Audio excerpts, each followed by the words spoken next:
اللہ ہٹے کٹے بھکاریوں کو دینا کیسا ہے؟ عرفان ناصر سندھ سے. ہماری دکان پر روزانہ 20 سے 30 بھکاری آتے ہیں جن میں ہٹے کٹے جوان بھی ہوتے ہیں اور ہاتھ میں قرآن ہوتا ہے. اللہ کے نام پر مانگتے ہیں. ان کو کچھ دینے کے بارے میں کیا ہدایات دیں؟ یہ ہٹا کٹا کا جو لفظ ہے نا، یہ ویسے ہی بڑا ہٹا کٹا ہے. تو جب خود ہٹا کٹا آدمی آ رہا ہے، کٹا پتہ ہے کس سے نکلا ہے؟ یہ بھینس کا جو بچہ ہے نا، نر، اس کو کٹا بولتے ہیں. ماشاءاللہ بڑا گول ہوتا ہے، اس میں بہت گوشت نکلتا ہے. تو اس پہ ترس انسان کو بالکل بھی نہیں آتا کیونکہ یہ خود اتنا کٹا ہوتا ہے. تو آپ خود سوچو کہ جو کٹے کی طرح ہو اور ساتھ میں ہٹا بھی ہو، تو ایسے آدمی پہ تو ترس نہیں آتا. علماء نے بیان کیا ہے کہ جس کو اللہ نے بازوؤں میں اتنی طاقت دی ہو کہ وہ کما سکتا ہے، تو اس کے لیے بھیک مانگنا جائز نہیں ہے.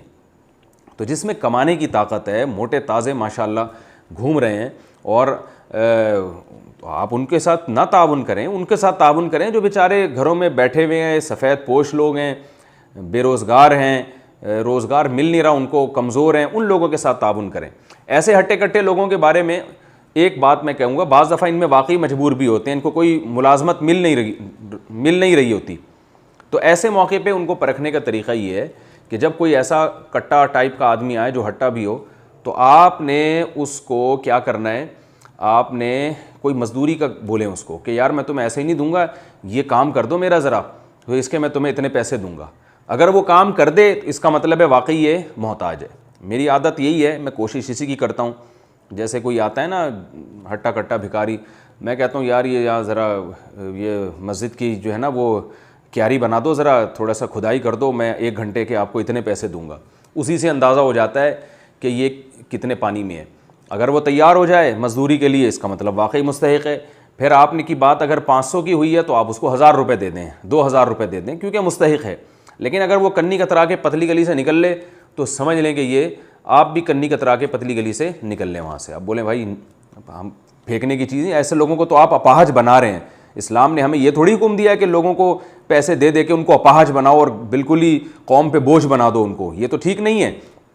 مشہور واقعہ ہے، رسول اللہ صلی اللہ علیہ وسلم کے پاس ایک صحابی آئے، بھیک مانگی. آپ نے عرض کیا کہ آپ صلی اللہ علیہ وسلم نے فرمایا تمہارے پاس کچھ ہے؟ انہوں نے کہا کچھ بھی نہیں. آپ نے فرمایا کچھ تو ہے. وہ لے کر آئے، ایک جو ہے وہ برتن لے کر آئے. آپ نے اسے نیلام کیا، 2 درہم میں بکا.